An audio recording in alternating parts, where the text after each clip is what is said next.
Ce dimanche-là, un engin démodé, depuis longtemps muet, inutile, prétend redevenir objet de convoitise. Ah, ce téléphone, il a vite temps ce téléphone, c'est pas plus. Il y a eu beaucoup de conversations dans ce téléphone. Oula, si vous savez tout ce qu'il y a eu là-dessus. Alors, par exemple Ben, quand j'ai appelé déjà ma femme, parce qu'elle travaillait, mon patron, quand il m'appelait ou que moi je l'appelais, mes enfants. Charmant cliquetis, cadran pur style PTT époque giscardienne, mise à prix 5 €. Quant au reste, il y en a pour tous les goûts. Bon, ça c'est ma belle-mère qui l'avait fait au crochet. Elle va être contente, la belle-mère. Elle m'a les là. 2 € le chapeau en crochet de feu, la belle-mère. 5 pour le chien de chasse qui ne plaisait qu'au grand-père. Et voilà déjà un premier curieux, intrigué par le tourniquet du bigophone. C'est d'abord cela, un vide-grenier, un miracle du temps qui passe, qui rend nos vieux ustensiles plus présentables et parfume nos dimanches d'une odeur de kermesse. Chaque bourg a le sien, dans chaque région. Ce serait même devenu le loisir préféré des Français. Bienvenue donc un dimanche à Carpentras, au pied du mont Ventoux, où dès la veille au soir, ce grand parking a commencé à s'animer. Combien il faut de place? Bon, alors, ça, c'est qui?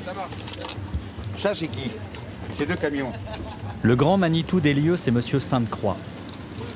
En plus, il y en a un qui est garé dans la ville. Génial. Francis, de son prénom. Ces 2 bahuts, il va falloir qu'ils dégagent. Parce qu'en plus, ils sont mal garés. Monsieur Sainte-Croix est organisateur de vide-grenier. Oui, c'est un métier. La place est immense, le déballage ne débutera que le lendemain, mais les exposants sont déjà des dizaines à se disputer les meilleures places. Il prend les 2 autres ou 3 autres places derrière. Non, c'est pas une question d'arriver le premier. Lui, il a tous les ans sa femme travaille au bar en plus. Lui, il a besoin d'être... Mais attends, il y a d'autres places. Il y a d'autres places. Il y a d'autres places. Ok. On met le camion. À la nuit tombée, chacun a marqué son territoire, chacun à sa manière. On ne se place pas comme ça quand même. Attends. Imagine que j'ai 50 exposants qui me fassent ça, c'est bon. Hein, voilà, ça se calme, vous voyez. Mais je me doutais, mais je ne pensais pas qu'ils allaient arriver si tôt encore. Je ne sais pas, ils arrivent de plus en plus tôt. Il y en a qui sont venus baliser leur place hier soir. Il y en a qui viennent de loin? Comment? Il y en a qui viennent de loin? Ouais. Là, je ne sais pas s'ils sont encore arrivés, mais on a des gens qui vont venir du Jura, d'Alsace, de Bordeaux. J'ai reçu les coups de téléphone. Bon, des Italiens, je ne sais pas s'il y a des camping-cars qui sont déjà arrivés.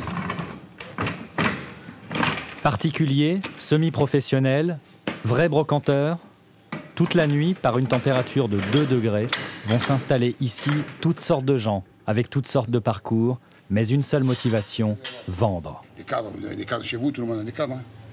C'est des machines qui se vendent 5-10 €, 5 €, il y en a 1 €. Hein. Vous avez des machines à 1 €, bon, il ne faut pas croire que... Si je vends tout le camion, c'est sûr, mais ça m'étonnerait. Hein. Je serai plus heureux du monde. On va repasser ce soir, si je vends tout le camion, je vous offre un boire. Et un menu, maman. Ça ne me coûtera pas cher. Combien sont-ils à attendre ainsi le client toute la nuit? Bon nombre de ces exposants sont devenus des habitués des vides-greniers. Un peu plus loin, sous le préau, eux aussi vont camper là. Monsieur est venu vendre de l'outil ancien. Sa voisine fait dans la dentelle et les broderies. Ils font table commune. Ça arrange bien quand même. Hein. Comme le nom, ça met du beurre dans les épinards. Hein. L'amour des vieilles choses n'explique donc pas tout. Ils sont venus pour arrondir les fins de mois, même si la loi, en théorie, n'autorise les particuliers qu'à 2 déballages par an. Une étrange nuit s'installe sur le bitume du grand champ de foire de Carpentras. À l'entrée, Monsieur Sainte-Croix savoure un petit moment de répit. Dans sa vie, il a fait tous les métiers. Militaire, fabricant de pochettes surprises, représentant de toutes sortes de commerces, puis pucier débarrasseur. Et le voilà maintenant organisateur de foire à la brocante. Il connaît son affaire. tiens. Le déballage commence quand? Le déballage commencera demain matin vers 5h30, 6h, parce que c'est les chineurs en fait qui incitent les gens à déballer plus tôt. Parce que les chineurs, ils sont là, ils tournent comme des guêpes au milieu d'un paquet de miel et ils sont accros de savoir ce qu'il y a dans les voitures. Bon, c'est intéressant, c'est marrant à voir parce que on est tous pareils. Quand on chine, on est tous pareils. Hein. 4h30 du matin, ça bouchonne à l'entrée du marché-gare. Bonjour, vous suivez. Monsieur Sainte-Croix est à la manœuvre. Voici que débarque le gros de la troupe des déballeurs, dont les fourgonnettes regorgent de trésors délicieusement kitsch. En fait, le vide-grenier a déjà commencé, c'est-à-dire que les exposants n'ont pas encore fini d'exposer, que déjà les chineurs chinent. Les bonnes affaires, dit-on, se font avant l'aube. C'est déjà acheté? Oui. Et il est 4h30 du matin. Et alors? Où est le problème? On est là pour ça. Alors? Bilan de cette première vente, non. Un cache-pot, une planche à découper, une bassine en plastique. Ça promet. Il y a un attroupement quasiment. Hein. Ah ouais, le matin, c'est tous les chineurs, pour après revendre, bien sûr, c'est le mieux. Ils vont pas revendre sur le même marché quand même, si? Mais si, sûrement. C'est possible, ou sinon c'est pour chez eux, mais normalement, oui, c'est sûrement pour revendre sur le même marché. Non, mais sur le même aujourd'hui? Ah oui, sûrement. Ouais. Ils achètent pas cher pour après revendre à des clients sur les coups de 11 heures, les couples qui recherchent des trucs assez spéciaux. Décidément, à peine commencé, le vide-grenier est un peu plus complexe qu'il n'y paraissait. Petite question, parmi cette multitude d'objets anciens, comment distinguer dans la pénombre celui qui est banal de celui qui ne l'est pas? Regardez la lame, comme elle est belle. L'objet qui a l'air rare Très jolie lame, ça. Machin corne. de celui qui l'est vraiment. Regardez, qu'est-ce que vous voulez de plus? Le saucisson qui va avec. Ah, vous cherchez quoi, monsieur? Je cherche du vieux, mais qui est neuf. C'est l'heure où entrent en scène les chineurs de haut vol. Reconnaissables à la précision chirurgicale de leur lampe de poche, Américaine. à leur habileté à débusquer une rareté d'un seul coup d'œil, et surtout, à leur air de pas y toucher. Observons la technique de l'homme à l'anorak blanc et rouge. Règle d'or, la discrétion. Ne pas dévoiler trop d'intérêt pour l'objet convoité. Ne pas négocier à la hussarde, mais s'en aller pour mieux revenir. Au besoin, dénigrer le produit. Faites-moi peut-être une proposition. Hein. J'étais partie sur 50 €, mais elle est au mercure, hein, Ouais, mais nettement abîmée. Si on pourrait tourner un petit peu. Hein. Combien tu les vends, Mais deux épées là? les deux florets, Ouais, Florian. Et surtout, pour le prix, j'en veux 15 € plus. toujours faire en sorte que ce soit le vendeur qui rappelle. Après, on peut voir. On peut discuter après.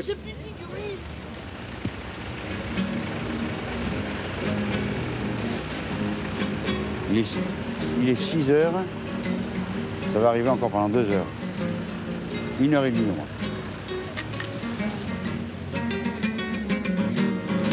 Vous regardez même directement dans les voitures. Ah bah ouais, c'est... C'est ce qui s'appelle piaffer d'impatience. Voici un chineur pressé. Monsieur, vous cherchez quoi, vous, juste? Ah, je cherche tout ce qui peut m'intéresser dans un domaine relativement large qui est le militaria, mais plus spécialement ce qui est sapeur-pompier. Son truc à lui, c'est donc ça, le matériel de sapeur-pompier. Monsieur Pagès est collectionneur. Ce sont eux les as de la Chine. On en recense quelques spécimens sur tout vide-grenier. Déjà, il entame goulûment son deuxième tour de piste entre les stands. Il a repéré les bons coins et les fausses pistes. Oui, il y avait ça. Comme ça, c'est une tenue des années 40-50. C'est un médecin. C'est curieux. Alors moi, j'y suis venu dessus parce que ça ressemble aux pompiers. Le manteau n'a aucun intérêt. En revanche, son œil implacable a repéré là-bas un trésor Cette caisse, que voici. Un banal cordon rouge? Non. Une fourragère comportant un insigne qui l'a émoustillé. c'est un truc pendant la guerre. Parce qu'en plus, c'est un insigne en fabrication locale. Donc ils ont fait ça sur place. Et c'est très rare. Mais ça intéresse que vous. Seuls les connaisseurs sauront reconnaître. Oui, les connaisseurs, il n'y a pas beaucoup de domaines où il n'y a pas de connaisseurs. Les gens, il y a toujours des spécialistes dans tous les domaines. Monsieur Pagès se plaît à dire qu'un vide-grenier, c'est un terrain de chasse. La balance, il m'en faut. À le regarder chiner, on le croit volontiers. 30 € par mois. Accepterait-il de dévoiler ses plus belles prises? Il hésite, puis finit par consentir à ouvrir les portes de son repère. Bienvenue à la caserne des sapeurs-pompiers de l'Histoire. La visite commence au garage. Elle se poursuit dans la remise qui abrite les pompes à bras du temps jadis. Année 1720 pour celle-ci, la plus ancienne, 3 mètres de long pour celle-là, la plus encombrante. Et la visite est loin d'être terminée. Voici dans les combles ce que M. Pagès appelle le musée. Casque de pompier, épée de pompier, uniforme de pompier, tableau de pompier, assiette de pompier, etc., etc. Un modeste aperçu de la dévorante passion de M. Pagès. Nous devrions dire le colonel Pagès, car il est officier des sapeurs-pompiers à la retraite. 40 ans de carrière, 40 ans de collection.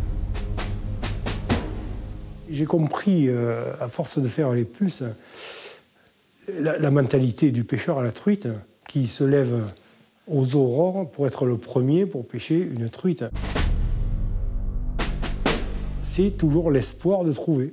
Même si on n'a rien trouvé, que ce soit aux puces, aux champignons ou à la pêche, on y retourne. Parce qu'on a espoir de trouver et parce que plus de temps se passe sans qu'on trouve, plus on se rapproche du jour où on va trouver quelque chose. Je crois que c'est ce qui nous motive.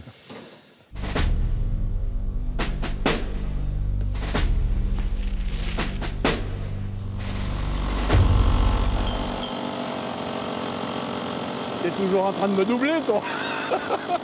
Voici Boubou et voilà Soso. 70 printemps chacun bien sonnés. L'été, c'est super, ça. Oh. La casquette, les lunettes de soleil, toutes les filles nous regardent, même à notre âge. Regarde, Boubou et Soso, toute leur vie, ont conduit des 38 tonnes. Ils étaient chauffeurs routiers. Boubou, oui. Regarde-moi quand tu tournes. Oh, t'as pris le bon côté, toi, comme les cyclistes. Pour autant, cette petite monture-là n'a pas l'air simple à maîtriser. Il y a des virages, là, pour faire gaffe. Hein. Tu te rends pas où il va, lui. T'as vu ou quoi? Non, Boubou. Allez, va, Boubou, roule. Ça, c'est un Dizzy de 55 et ça, c'est 66. 66. Quand on les achète, tu dois en prévoir un, c'est des estraces, comme on dit. Hein. Ouais, très mauvais état. Le plus clair de leur temps, ce n'est pas à la fraîche sur les routes que ces anciens camionneurs le passent. Mais là, voilà, caverne d'Ali Baba, les Solex. au fond du garage, à refaire une beauté aux épaves qu'ils dénichent. Notre jardin secret. Là, il y en a 1, 2, 3, 6, 7, 8, 9, 13, 14. Il y en a 14. Et puis là, il y en a 2, vous voyez, voilà. Comment, quand on les récupère, comment ils sont. Voilà. C'est vraiment des beaux modèles. Hein. Alors, Boubou, on présente. Ça, c'est un récupéré en l'état. Et la mécanique, on l'a fait après, oui. Donc, je vais remonter le phare, moi. Il faut parfois 3 vieux engins pour en refaire un comme neuf. Parce que ça, vous voyez, c'est de la récup. Hein. Chiné à droite à gauche, qui a été acheté comme ça. Notamment sur des vide-greniers. Boubou et Soso sont les rois de la récup. Ça, c'est un moteur qu'on vient de finir. Il est refait entièrement en neuf, c'est-à-dire roulement, joie-esprit, pompe à essence, membrane, vis, condensateur, segmentation. Une vraie encyclopédie du mélange de temps. Ils sont incollables et leur numéro de duettiste est bien rodé. Ouh, le sauvage qu'il a serré.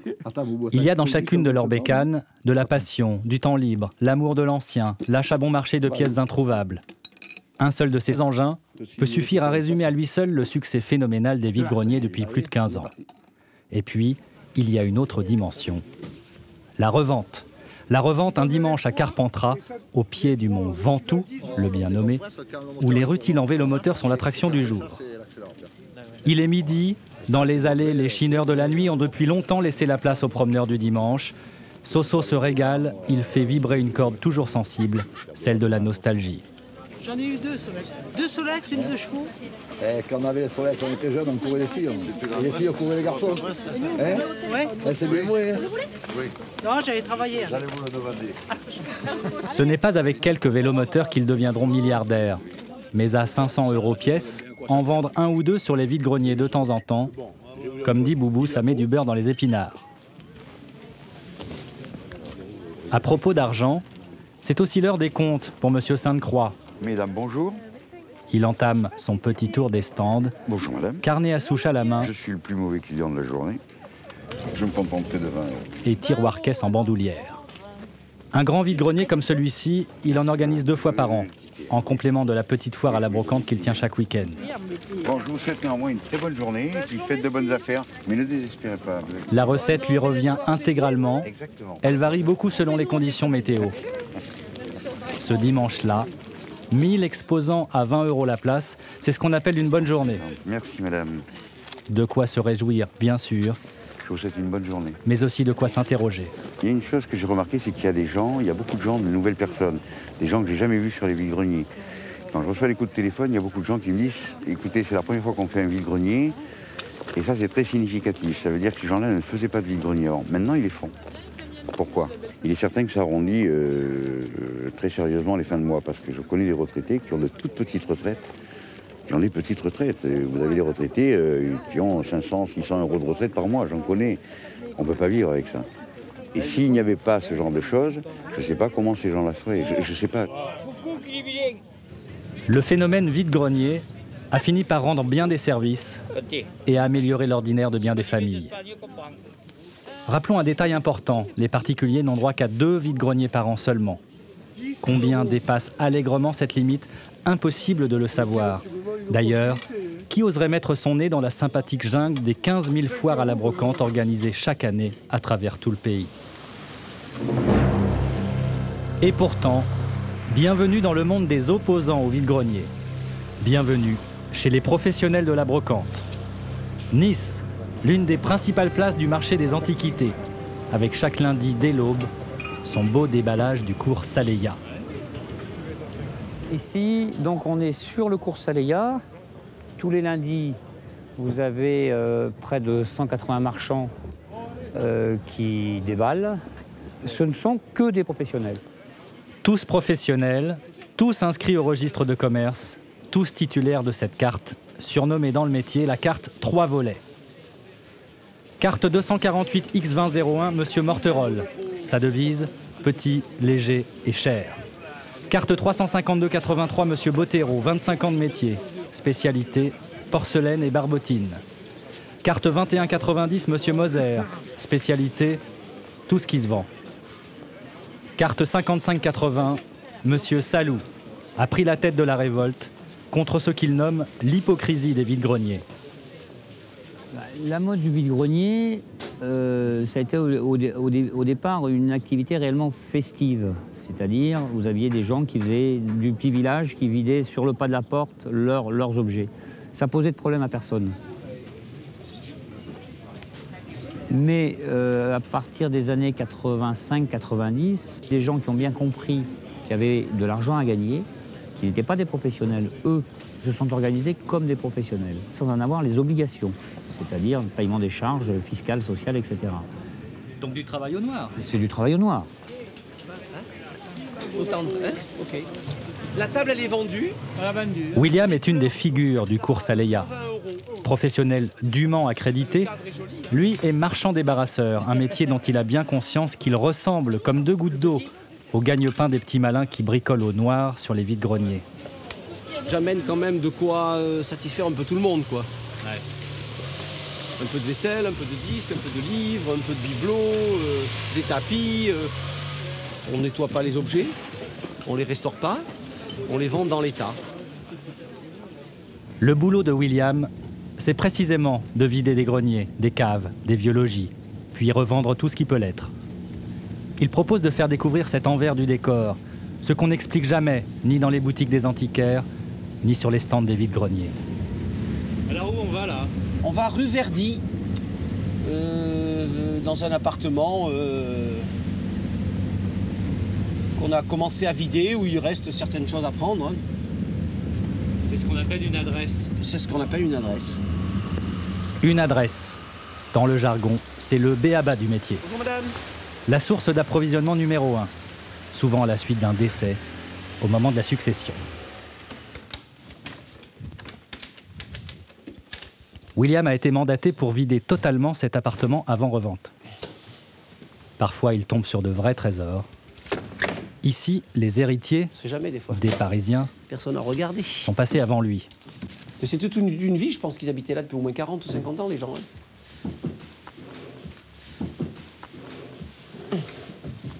Ah non, ils ont tout récupéré, vraiment tout. Ils ont tout vidé les placards. Ils ont laissé les... Voilà ce qu'on peut trouver, quoi. Des fois, on trouve du beau linge ancien. Le linge brodé se vend très bien dans notre métier. Oui, il y a là toute une vie. Ça doit être vide. Non, c'est vide. C'est entièrement vide. Objets inanimés. Ah, les clés, par contre... Ce n'est pas sans raison que le poète peut dire qu'ils ont une âme. On peut être saisi ici d'une drôle d'impression. Mais William, lui, n'est pas là pour faire du sentiment. En plus, on voit qu'il vivait dans... C'était vétuste, hein. Ça se revend pas? Ça se vendait un moment, ouais. Maintenant, c'est plus... Si, ça peut valoir 30 €, voilà, par exemple.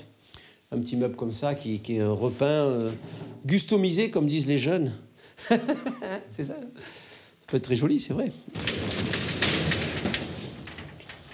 William le débarrasseur nous emmène à présent dans un lieu insolite, son entrepôt. Il y a un peu de lumière, ouais. Voilà. On n'est pas les as du rangement, hein. Dans ce capharnaüm, des montagnes d'appartements vidés, des milliers de vies oubliées. Une vraie caverne d'Ali Baba. Il faudrait au moins 2 vies à William pour réussir à tout vendre. C'est là que vous stockez tout? Ben oui. Parce que si vous voulez, le problème de ce métier, c'est qu'il faut de la place. Pour trier, pour... On sait même plus ce qu'il y a. Hein. Il va y avoir 500 chaises, des milliers de bouquins, je sais pas quoi vous dire, moi. C'est débordé. Parce que c'est grand. Alors quand c'est grand, on remplit. Et puis après, ben... Voilà. Le cauchemar quotidien de William, mais demain, le paradis rêvé des chineurs.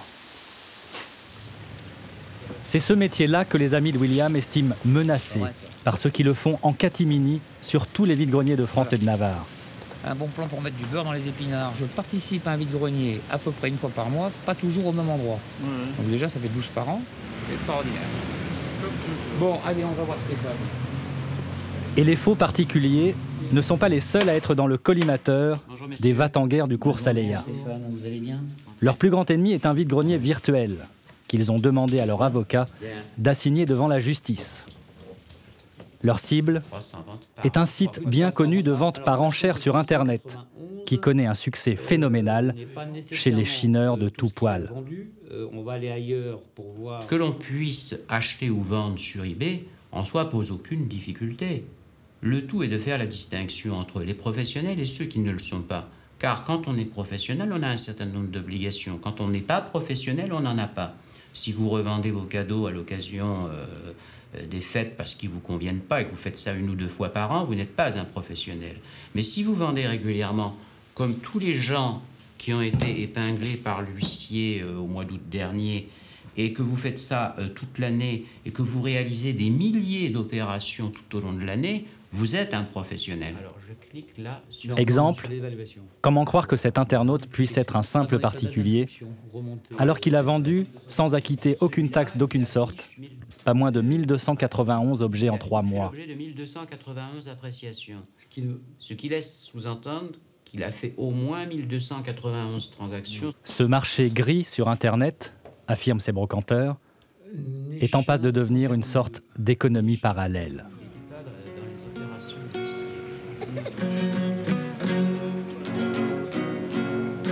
Sur l'immense parking de Carpentras, on est bien sûr à milieu de ces préoccupations-là. La journée fut réussie, et personne ici ne veut savoir si quelques indélicats parmi les exposants en ont profité et abusé. C'est à présent l'heure où les mines sont fatiguées et les prix bradés. C'est l'heure où les gros objets sont enlevés et les invendus remballés. Toute la journée, Boubou et Soso ont couru les allées pour dénicher quelques nouvelles épaves à restaurer. Et bien voilà. La battue est terminée aussi pour le colonel Pagès. Sa nouvelle trouvaille, cet extincteur à capsule explosive, unique en son genre. Voilà. Une pièce de plus à sa collection. Pour Monsieur Sainte-Croix aussi, la journée a été longue. Ce moment du remballage est une forme de délivrance. Le soir, c'est un peu tristonné parce qu'on se dit que c'est une journée de fête qui est finie, qui est terminée. Mais on est quand même content de ce qu'on a vécu. Mais bon, c'est une journée de fête qui se... Il y a des passions, il y a énormément de passions différentes, il y a beaucoup d'histoires différentes, il y a des personnages attachants, il y a des... C'est un monde. 10 €. Je veux dire, c'est vraiment une opportunité.